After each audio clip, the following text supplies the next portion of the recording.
Dans les rues du Chaudron, le feu s'éteint tout doucement. De toute évidence, les violences urbaines de la nuit ont laissé des traces. Les habitants du coin sont désolés. Je suis étonnée de voir ça. Mais ça fait mal. Ça fait mal en fait. Pourquoi les gens ils font ça? C'est n'importe quoi. C'est horrible quoi. Moi, ça fait 42 ans que je suis au Chaudron. Tous les ans, c'est pareil. Quand il y a l'UNAS, moi, je crois que ça doit disparaître, ça. Alors pour éviter que les incidents ne se répètent, certains habitants ont la solution.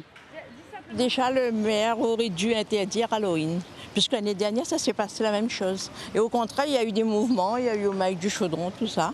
Il y a eu des défilés, tout, organisés. Donc, il aurait dû interdire. Ce matin, ils étaient nombreux à observer la rue depuis leur balcon. Tout comme hier soir d'ailleurs. Mais ces témoins-là préfèrent rester anonymes. Mais ça n'a pas longtemps, médecin. C'est vers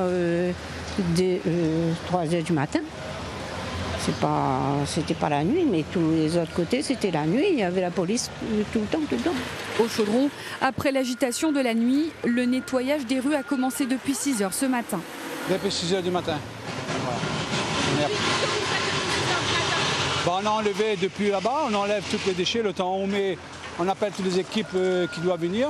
Ouais. Après, voilà, on commence le travail. Cette nuit, des poubelles et des voitures ont été incendiées.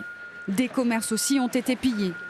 Ce Chaudron qui brûle, qui s'abîme, ce sont des images que les habitants ne veulent plus voir.